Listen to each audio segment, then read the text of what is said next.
Хайди Сесман мырза келгенде Клараның орнынан тұра алатынын көру үшін барын салды. Олар бір-бірімен алғаш танысты. Ротенмайер ханым Хайдидің қылықтарын жайып салғаннан кейін, Сесман мырза кішкентай қызды кері қайтару керек деп ойлады. Клара әкесіне сыйлық әзірлеу үшін үйден кетіп қалды. Бар мақсаты досының үйде қалуы болатын. Клараны іздеу барысында Хайди мен Сесман мырза оның орнынан тұрғанын алғаш көрді. Клара үшін Хайдидің пайда болғаны қара бұлт арасынан жарқырап шыққан күнмен тең. Оның орны осында. Үйдегі мектеп. Сағат қанша болды?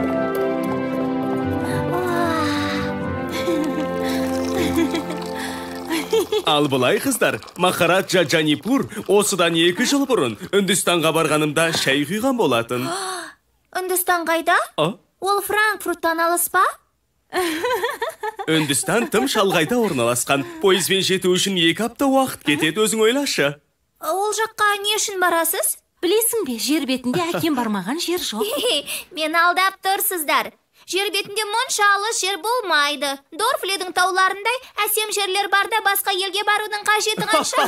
Сөзіңнің жаны бар, Хайди. Кей кездері қызым Клараны тастап неге осыншама алыс кетемін деп басымда ұрды. Сіздің жұмыс жасауыңыз керек, әке. Мен бәрін түсінем. Ертең тағы да жұмыс сапарын аттануым керек, Клара. Бұл жолы қасыңда біраз боламын деп ойлап едім. Түсінем, әке.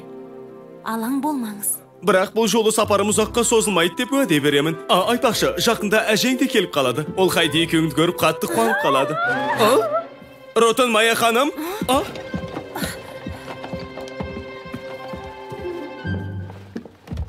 Ротенмайер ханым, не болып қалды? Тышқанның нәжісі. Тышқанның нәжісін тауып алдым. Аяқ киімімнен. Себастьян, деді. Тез арада тышқанды тауып, оның көзін құртыңдар. Иә, ханым.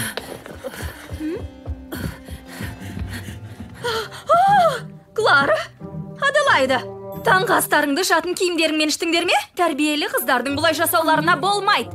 Алаң болмаңыз, ханым. Дәл қазір бөлмесіне барып, Клараның киімін ауыстырамыз. Ал сіз сабаңызға түсіп, өз-өзіңізге келіңіз, жарай ма?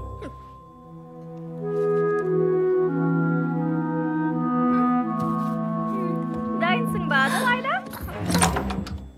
Шабадан мен не істеп тұрсың? Артық киімдерімді салып едім, ханым. Киімдерді мұнда салат, Аделайда. Қане тездет, бізге ерекше қонақ кел. Сесман мырзаның әжесі ме? Бұл одан да ерекше жан, Аделайда. Тездет.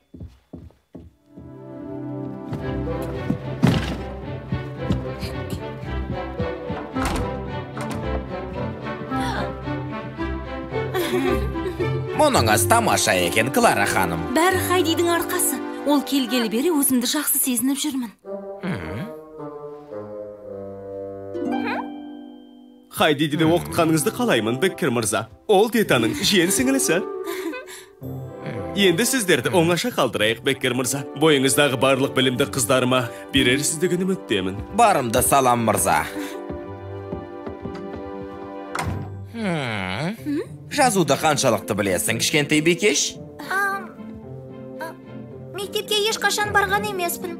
Ең болмаса атыңның қалай жазылатынын білетін шығарсың.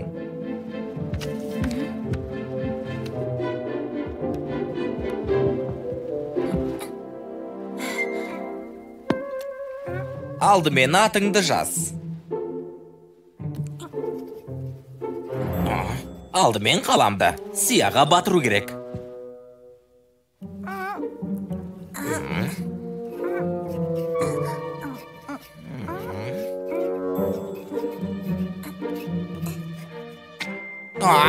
Саған атыңды жаз дедім. Суретіңді сал деген жоқпын. Мен қазір келем.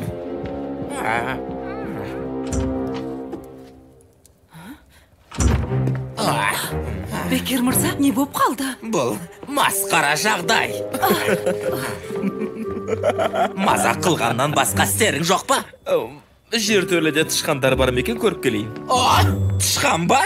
Тышқандарды жек көрем. Дета, жазды қалай өткіздің? Тамаша, асыға күткен Хайдиім келді. Тіпті жаздың қалай өтіп кеткенін сезбей қалдым. Сіңілің бар ғой. Ол бәрін меңгеріп кетеді, оған сенімдімін. Ол жағын байқадым. Маған бір ой келді, Дета. Келесі аптада болатын операға 2 билетім бар. Мен барғың келе ме? Опера ма?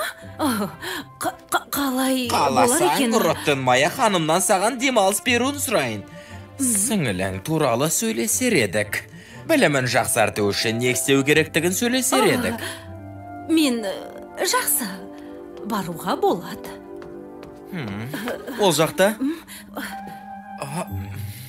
Операны ұнататыныңа сенімдімін, Дета. Ол бір ұмытылмас кеш болайын деп тұр. Клара ханым, бұлай болады деп ойламап едім. Бірақ Хайди жаңа оқушы болғандықтан, оған жаңа талаптар қоятынымды айтқым келеді. Жарайды, Беккер мырза. Бұдан бұлай әр таң сайын 2 сағаттық сабақ өтетін болам. Саған да үй тапсырмасын берем. Тексеріп жеткен жетістіктеріңді бағалап отырамын. Негізі өз басым сия қаламмен жазғанды құптаймын. Бірақ жағдайға байланысты сия қолданбаймыз. Әбден жаттыққаныңша, мұна мен жазып үйрен.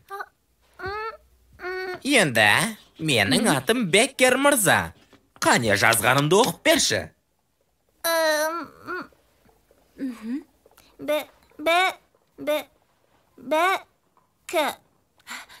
Сонда сен әліпбиді білмейсің бе? Әліпби деген билейтін жануар ма? Қайдағы жануар? Әліпби деген әріптер.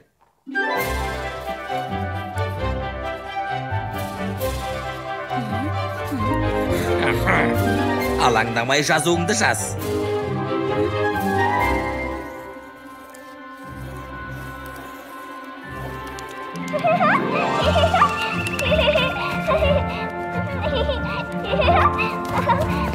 Емен ағашы, олардың ән салғанын естідім. Олар маған ән салуда.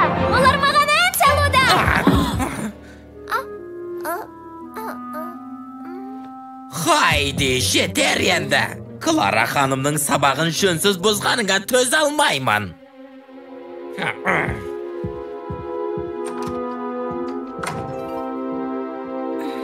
Кешірім сұрайым. Бұлай жұмыс жасай алмайым. Ол Клара ханымның сабағына жазуына мүмкіндік берер емес. Хайди бір орнында қозғалмай 1 минутта отыра алмайды. Олардың бір-біріне үйренулері керек. Оның үстіне Хайди бұрын соңды мектепке барған емес. Ол үйренгенге дейін Клара ханшайымның алтын уақыты босқа өте ме деп қорқам. Бәлкім Беккер мырза оларды жеке оқытар? Келісем, бұларыңыз дұрыс шешім болар еді. Олар бізді ажырата алмайды. Басқа амал қалмағанға дейін оларды бөлек оқытуға жол бермеймін. Хайди мен Клара бір-біріне бауыр басып қалды. Өтінемін, Беккер мырза. Клара мен Хайдиге ертең тағы да сабақ өткізіңіз. Содан кейін шешім қабылдаймын. Сізмін мырза. Клараны ойлаңыз. Оның сабақ оқуына кедергі жасауға болмайды. Қызымды ойлап отырмын, Ротенмайя ханым. Хайди оның жүзіне күлкі сыйлады. Сондықтан басқа амал қалмағанға дейін екеуін ажыратпаймын. Сонымен, Беккер мырза, айтарыңыз бар ма? Тағы бір көрейін. Бірақ, тағы да тәртіп бұзатын болса? Оларды жеке оқытатын боласыз. Түскі асқа қаласыз ба? Әрине, мырза.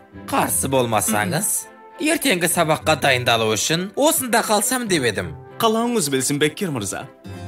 Детаға айтып келейін.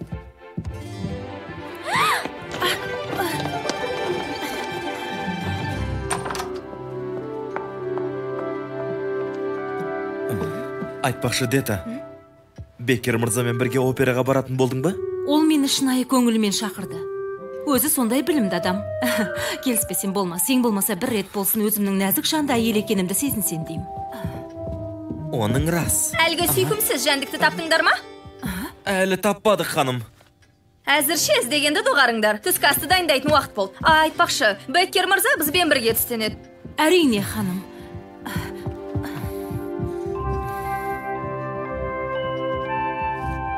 Тыңда, ертеңгі сабаққа жақсылап дайындалуымыз керек. Сабаққа қатысу міндетті ме? Иә, оған сенің жақсы оқушы екеніңді көрсетеміз. Бірақ мен ол айтқан әліпбиді білмеймін. Оның үстіне ұзақ уақыт қозғалмай отыра алмаймын. Тауда жүргеніңде қозғалмай отыратын кездерің болған беді, Хайди? Айтшы. Иә, суырларды көрген кезде. Олар сондай сезімтал, титтей қимылдасаң бол тіндеріне кіріп кетеді. Тамаша, табылған ақыл. Беккер мырзаны суыр деп ойла. Беккер мырза ма? Суыр ма? Беккер мырзаны өзің айтқан суыр деп ойла. Ол бар кезде тыныш отыруың керек. Әйтпесе ініне тығылып қалуы мүмкін. Енді жаттығайық. Сен тыныш отыр.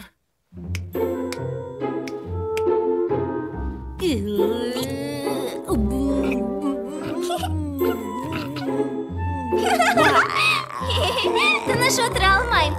Сенің қимылдарың сондай күлкілі. Мен бар болғаны Беккер мырза секілді болып көрінгім келді. Тағы.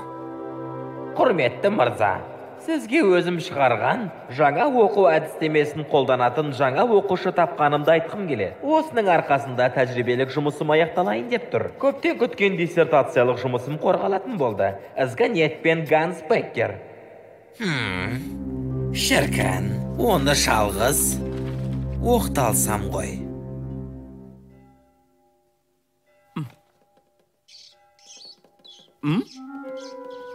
О.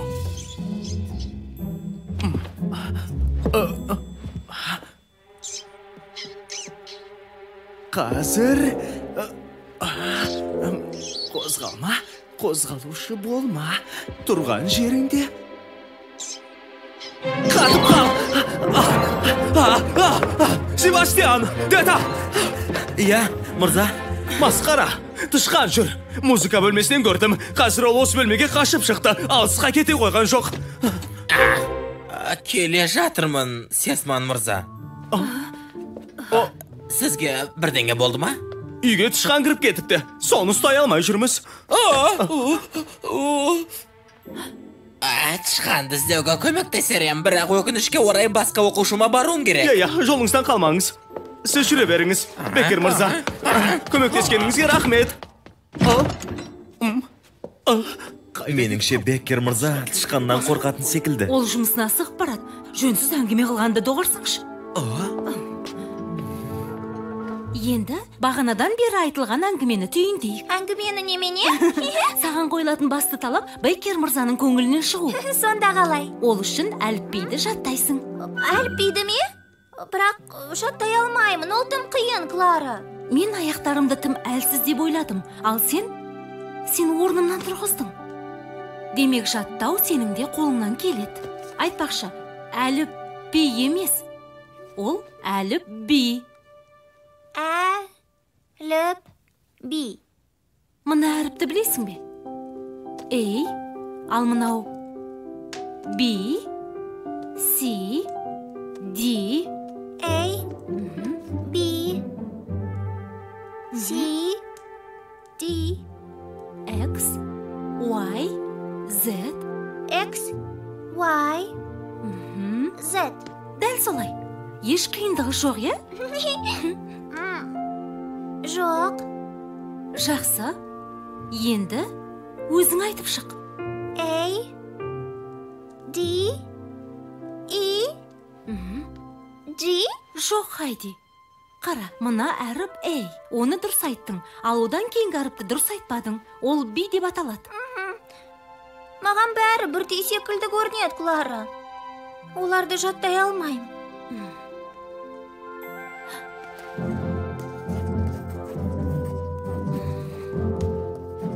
Сонымен, мынау не?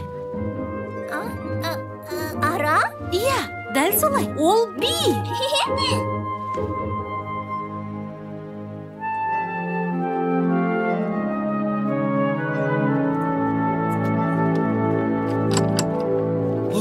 Алейкум ассалам.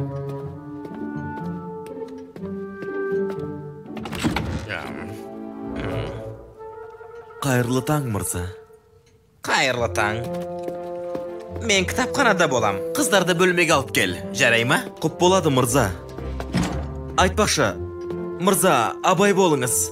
Не болды? Кешегі тышқанды таба алмадық, мырза. Бәлкім ол кітапханада болар. A,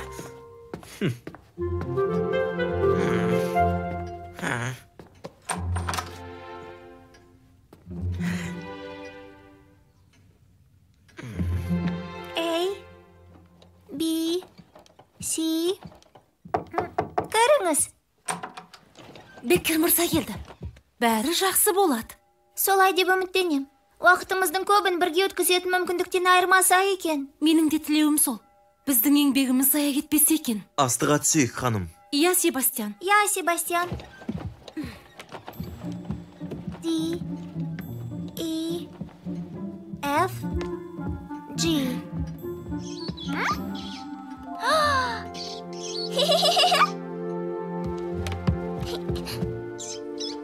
Мұнда кел. Сені бостандыққа жіберем. Далаға шыққың келіп жүрген анық. Аделайда, Беккер мырза күтіп отыр. Келе жатырмын, ханым. Дыбысыңды шығарма. Егер де біліп қойса, ол сені аямайды. Сабаққа кешіксең, ештеңе үйрене алмайсың, Аделайда. Тез кір. Я, ханым. Әлгі тышқан жақын маңда секілді. Қайда барасың? Кітапхана мына жақта. Мен бар болғаны... Сен бар болғаны кітапханаға кіріп сабағыңды оқуың керек, Аделайда. Я, ханым. Әлгі жәндікті табуымыз керек. Себастьян?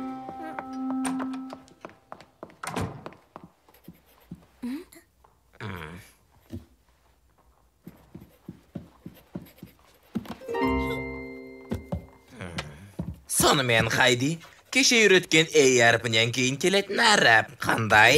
Мырза. Дұрыс айтасың. Би. Одан кейін қандай әріп білесің бе? C, D, F, жоқ, E, F, G, K, жоқ, J, I,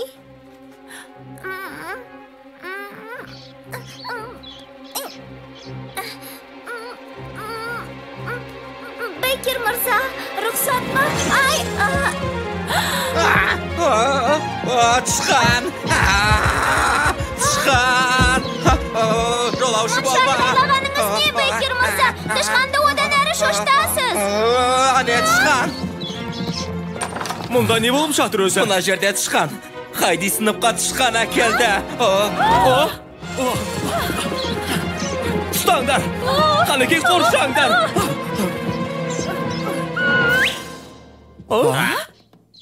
Қозғалмаңыздар, оны өзім ұстайым. Бәрі жақсы болады, балақай. Саған ештеңе болмайды. Мұнда кел. Хайди?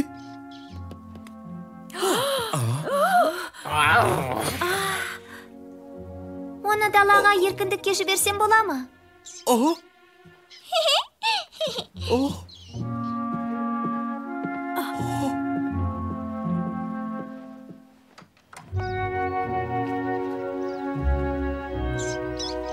Бара ғой. Үйден көрі далада жүргенің жақсы. Үйге кіруші болма, жарай ма?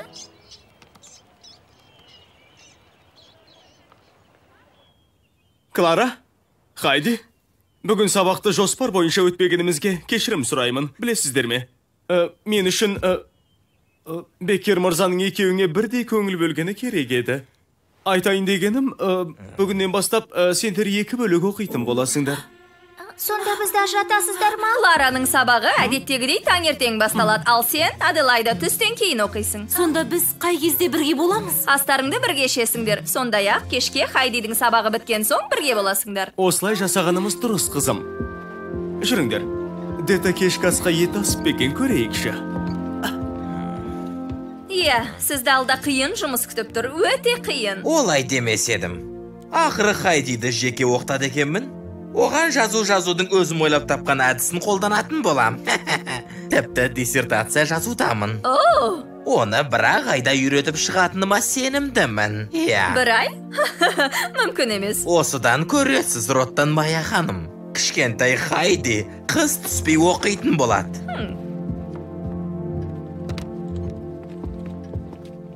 Себастьян, өтінем, Детаға айта салшы, операға баратын күніміз жақындап қалды. Келесі аптада әдемі көйлегін кисін. Айтпай-ақ қойсаң да болады. Оны мен өзім сөйлесем.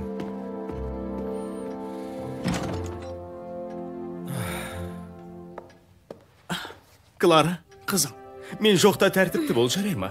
Бұл жолғы сапарым ұзаққа созылмайды деп уәде беремін. Оның үстіне жақында әжең келеді. Хайди, сен сабағыңды жақсылап оқитын болсаң, сапардан келген соң сені Клараның сыныбына қосамын деп уәде беремін.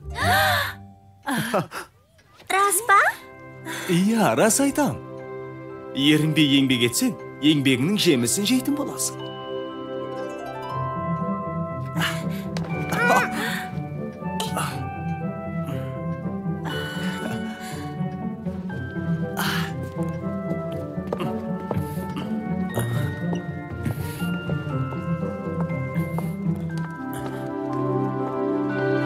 Жарайды, көріскенше. Бісміллә. Шо!